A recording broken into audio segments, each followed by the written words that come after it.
আসসালামু আলাইকুম ওয়া রাহমাতুল্লাহ। আলহামদুলিল্লাহি রাব্বিল আলামিন ওয়াল আকিবাতু লিল মুত্তাকিন ওয়াস সালাতু ওয়াস সালামু আলা সাইয়্যিদিল মুরসালিন ওয়া আলা আলিহি ওয়া আসহাবিহি আজমাইন। أما بعد فأعوذ بالله من الشيطان الرجيم.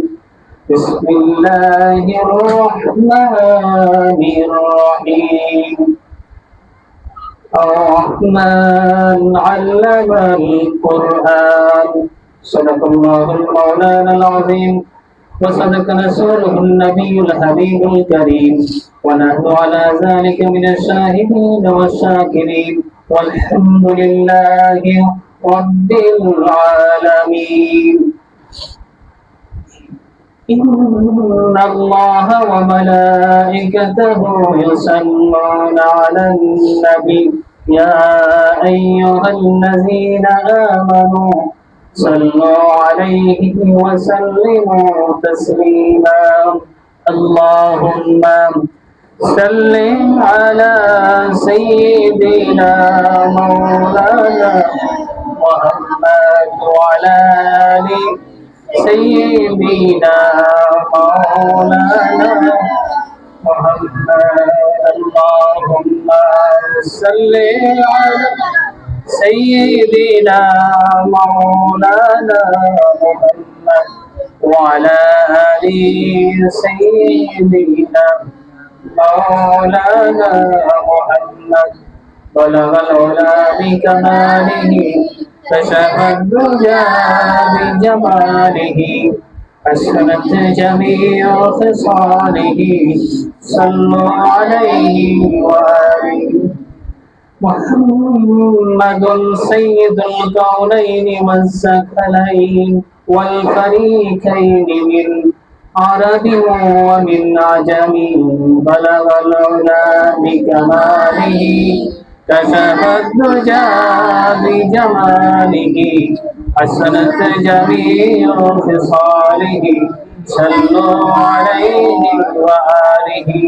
অধ্যক্ষ আম্বিয়া খানম চৌধুরী হাফেজিয়া ও ইবতেদায়ী মাদ্রাসা শাখায় দুজন নতুন ছাত্রের মহাগ্রন্থ আল কোরআনুল কারীমের সবকদান অনুষ্ঠানের সম্মানিত সভাপতি, উপস্থিত আমার সামনে উপস্থিত আজকের প্রধান আলোচক মুসলিমনগর জামে মসজিদের সম্মানিত ইমাম ও খতিব মাওলানা খায়রুল ইসলাম সাহেব, উপস্থিত আমার সামনে আল কোরআনুল কারীমের বাগানের ছাত্রবৃন্দ, হাফিজে কোরআন এবং উচ্চ মাদ্রাসার সম্মানিত উস্তাদবৃন্দ, সকলের প্রতি জানাচ্ছি মোবারক। এই উপস্থিতি আমরা জানি যে আল্লাহ পাক রব্বুল আলামিনের মহাগ্রন্থ আল কোরআনুল কারীম আমাদের জন্য বড় একটি নিয়ামত। এই নিয়ামতকে কদর করা আমাদের জন্য অত্যন্ত জরুরি। এমনকি মহাগ্রন্থ আল কোরআনুল কারীমের মুআফিক আমল করা প্রতিটি মুমিন, ঈমানদার, প্রতিটি মুসলমানের জন্য অবশ্য কর্তব্য। রাসূল করিম সাল্লাল্লাহু আলাইহি ওয়াসাল্লামের মাধ্যমে হুজুরে পাক সাল্লাল্লাহু আলাইহি ওয়াসাল্লামের উপরে সুদীর্ঘ 23 বছরে নাযিলকৃত এই মহাগ্রন্থ আল কোরআনুল কারীম আমাদেরকে সঠিক পথের পথ দিশা দেয়, আলোর পথ দেখায়, অন্ধকার থেকে আমাদেরকে আলোর পথে নিয়ে আসে। সেই আল কোরআনুল কারীমের আহলে কোরআনের বাগানের অনুসারী হওয়া, আহলে কোরআনের বাগানের বাসিন্দা হওয়া, আহলে কোরআনের বাগানের শরীক হওয়া একটি অত্যন্ত বড় ধরনের সৌভাগ্যের বিষয়। যেমন রাসূল করিম সাল্লাল্লাহু আলাইহি ওয়াসাল্লাম হাদিসের মধ্যে ইরশাদ ফরমান যে ইকরাউল কোরআন ফাইন্নাহু ইয়াতি ইয়াউমাল কিয়ামাতি সাহিবান লিআসহাবি, অর্থাৎ তোমরা কোরআনুল কারীমের তিলাওয়াত করো, কেননা কোরআনুল কারীমের তিলাওয়াতকারী কোরআনুল কারীম কিয়ামতের দিন এই কোরআনুল কারীম তাকে তার সাথী করে জান্নাতে প্রবেশ করাবে। সুবহানাল্লাহ। সুতরাং এই কোরআনুল কারীম আল্লাহর পক্ষ থেকে কত বড় একটি নিয়ামত, আল্লাহর পক্ষ থেকে আমাদের জন্য একটি নাজাতের ওসিলা, আমাদের আল্লাহ রাব্বুল আলামিনের পক্ষ থেকে আমাদের জন্য একটি সঠিক পথের দিশারি। এই মহাগ্রন্থ আল কোরআনুল কারীমের সবক প্রদান করা হবে আজকে। কোরআনুল কারীমটা আয়ত্ত করা, মুখস্থ করা অত্যন্ত কঠিন একটি বিষয়। ইমাম শাফি রাহিমাহুল্লাহ তাআলা আলাইহি তার উস্তাদকে গিয়ে দিয়ে একদিন তিনি আরজ করলেন, ইয়া উস্তাজ, আপনার কাছ থেকে যত মাসালা শিখি, আপনার কাছ থেকে যত ইলম শিখি আমি ভুলে যাই, কারণ কি? ইমাম শাফি কত বড় মাপের একজন আলিম, কত বড় একজন মুস্তাহিদ, কত বড় মাপের একজন মাযহাবের ইমাম।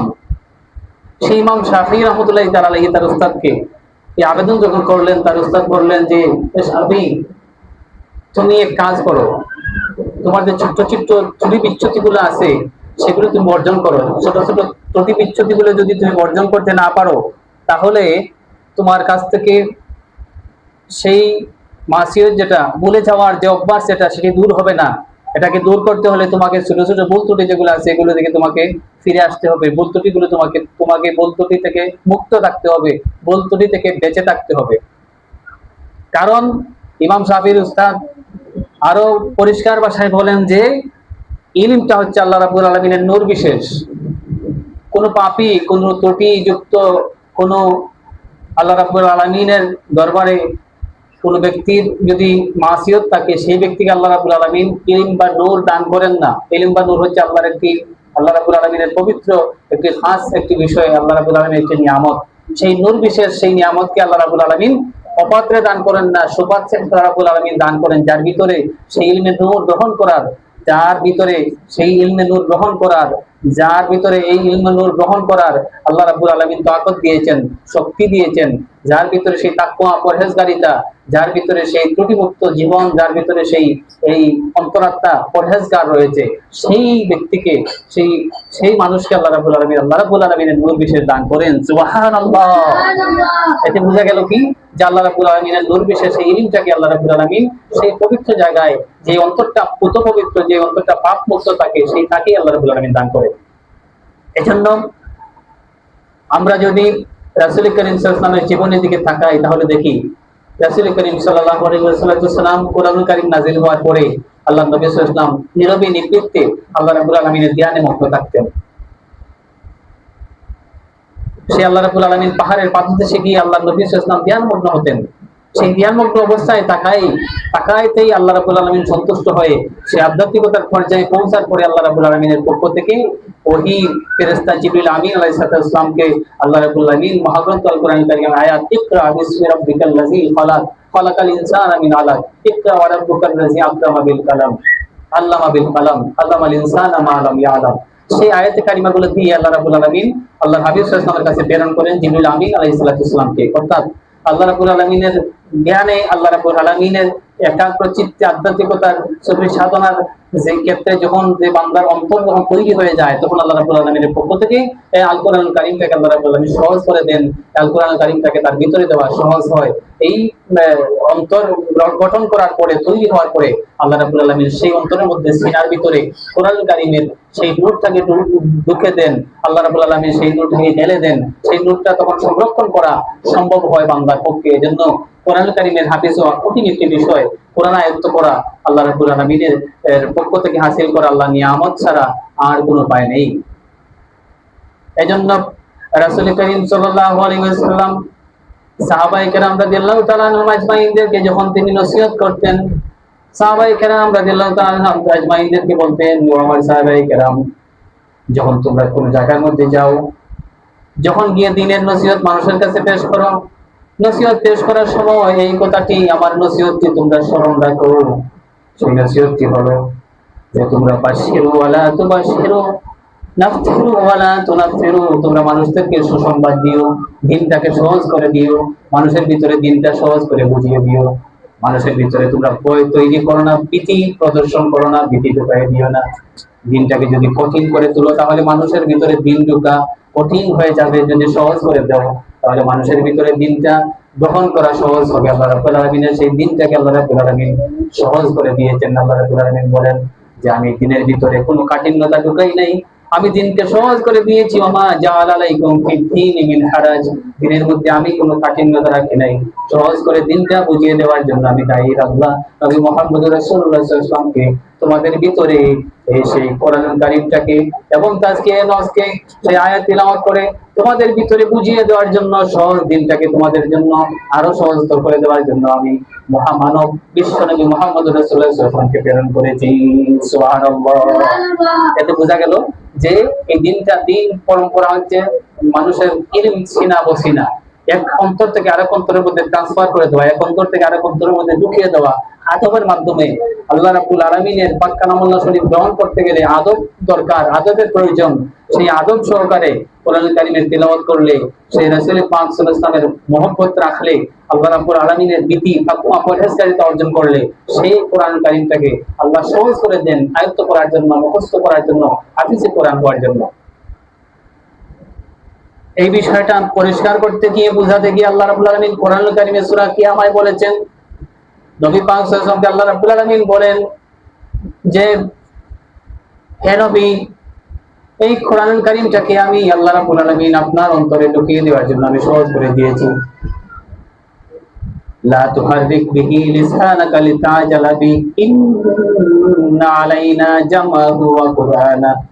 আল্লাহ রাব্বুল আলামিন বলেন, হে নবী, আপনি জিহ্বা নাড়াচাড়া করবেন না। হে নবী, আপনি জোর জবরদস্তি করে কোরআনুল কারীমটাকে আয়ত্ত করার প্রয়োজন নাই। আমি আল্লাহ আপনার অন্তরকে এমন ভাবে তৈরি করে দিয়েছি, হে আমার হাবিব, আমি আপনি শুধুমাত্র এই জিবরিল আমিনের তিলাওয়াত শুনুন আর অন্তর দ্বারা অনুধাবন করুন। আমি আল্লাহ রাব্বুল আলামিন এই গোটা কোরআনটাকে আপনার অন্তরে জমিয়ে দেব। সুবহানাল্লাহ। এইভাবে কোরআনুল কারীমটাকে আল্লাহ রাব্বুল আলামিন এই পদ্ধতি আমাদেরকে শিখিয়ে দিয়েছেন কিভাবে নিতে হয়। তো উস্তাদের সামনে বসা থাকলে যদি আমরা মনোনিবেশ করি, ভালো করে খেয়ালি হই, মনোযোগী হই, উস্তাদ যেভাবে কোরআনুল কারীমের যে তালিম দেন, যেভাবে কোরআনুল কারীমের দর্শ দেন, যেভাবে কোরআনুল কারীমের মুখস্থ তর্জ আমাদেরকে শেখান, সেই তর্জ তরবিয়ত যদি আমরা মেনে ভালোভাবে আদবের সাথে বসে উস্তাদের সামনে যদি আয়ত্ত করার চেষ্টা করি, আল্লাহ রাব্বুল আলামিন সহজ করে দিবেন। আর সেই কোরআনটাকে সহজ করে দিলেই করে আমরা আয়ত্ত করতে পারবো। হাফিজে কোরআনদের কাতারে নাম আমরা লিপিবদ্ধ করাতে পারবো। আমরা হাফিজে কোরআনদের অন্তর্ভুক্ত হবো, আহলে কোরআন হিসেবে আল্লাহ রাব্বুল আলামিন আমাদেরকে কবুল করবেন। সেই আশা রাখি যে আমরা যেন ভালোভাবে আমরা খেয়াল করে রুটিন মাফিক উস্তাদের তরতিব মতো, উস্তাদের ফরজ মতো, উস্তাদের তানফির তরবিয়ত মতো যেন আমরা সেই তিলাওয়াত করি। যারা নতুন ভাবে আজকে সবক নিব সেই অনুযায়ী যেন আমরা আমল করার চেষ্টা করি। প্রতিনিয়ত যেন রুটিন মাফিক পালন করে আমরা সেই কোরআনুল কারীমের লক্ষ্য স্তরে পৌঁছি। হাফিজে কোরআন যেন পরিপূর্ণভাবে হয়ে এই কোরআনুল কারীমের বাগান থেকে যেন বের হতে পারে একজন হাফিজে কোরআন হয়ে। সেই সৌভাগ্য অর্জন করা কত বড় একটি বিষয়। যেমনটা হাদিসের মধ্যে এসেছে, রাসূল কারীম সাল্লাল্লাহু আলাইহি ওয়াসাল্লাম বলেন যে আমার উম্মতদের কিয়ামতের ময়দানে এমন ভাবে আল্লাহ রাব্বুল আলামিন সম্মানিত করবেন যারা কোরআনুল কারীম, আহলে কোরআন, যারা কোরআনুল কারীমের অধিবাসী, যারা কোরআনুল কারীমের সাথে যারা সম্পৃক্ত, তাদের মা বাবাকে আল্লাহ রাব্বুল আলামিন কিয়ামতের ময়দানে এমন একটি নূরের ছাজ টুপি পরিধান করাবেন। আল্লাহর হাবিব দৃষ্টান্ত দিয়ে বলেন যে সূর্যের আলো যেভাবে তোমাদের ঘরের ভিতরে ঢুকলে পর আলোকিত হয়, ঠিক তেমনি ভাবে তোমাদের বাবার মাথার মধ্যে এমন ভাবে নূরের মুকুট পরানো হবে, সেই মুকুটে আলোকিত হয়ে তুমি জান্নাতের রাস্তা পর্যন্ত দেখতে পারবে। সুবহানাল্লাহ। এমনভাবে আলোকিত হবে। বাবাকে যদি এমন ভাবে পুরস্কৃত সম্মানিত করা হয়, তাহলে স্বয়ং হাফিজে কোরআন যিনি কোরআন আয়ত্ত করলেন তাকে কত সম্মানিত করা হবে। এটাও হাদিসের মধ্যে উল্লেখ করা আছে। আল্লাহ রাব্বুল আলামিন যারা কোরআনুল কারীমের তেলাওয়াত করে দুনিয়া থেকে, আহলে কোরআনদের খাতারে নাম যারা লিপিবদ্ধ করে দুনিয়া থেকে বিদায় হয়েছে, কিয়ামতের ময়দানে আল্লাহ রাব্বুল আলামিন তাদেরকে সেই মর্যাদা বৃদ্ধি করে দিবেন। তাদেরকে বলবেন, এর হাফিজে কোরআন কারি, কোরআন তুমি তিলাওয়াত করতে থাকো, তুমি কোরআন তিলাওয়াত করতে থাকো, আর তুমি এক স্তর থেকে আরেক স্তর উপরের দিকে উঠতে থাকো। যেই জায়গার মধ্যে গিয়ে তোমার তিলাওয়াত শেষ হবে, সেই জান্নাতের জায়গায় মানজিল হবে তোমার, জান্নাতের সেই স্থান। সুবহানাল্লাহ। সুতরাং আমরা এই কোরআন তার কত মর্যাদা, কত মাহাত্ম্য, কত গুরুত্ব, কত ফজিলত বলে শেষ করতে পারবো না।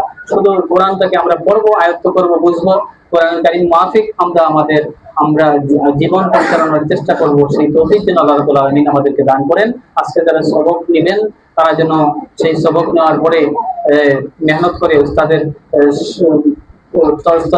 নির্দেশনা মতো যেন তারা লক্ষ্য স্তরে পৌঁছেন, এই আশা করি। আল্লাহ রাব্বুল আলামিন যেন সেই তৌফিক দান করে ভিক্ষা দিয়ে যেন তাদেরকে আল্লাহ রাব্বুল আলামিন উপকৃত করেন, এরা যেন মসজিদে মঞ্জিলে পৌঁছে তাদের যেন মা বাবা এই প্রতিষ্ঠান যেন তার দ্বারা উজালা হয়, প্রতিষ্ঠানে যেন সুনাম যেন তারা বয়ে আনেন, এই আশাবাদ ব্যক্ত করে আল্লাহ রাব্বুল আলামিনের দরবারে তৌফিক ভিক্ষা কামনা করে শেষ করছি।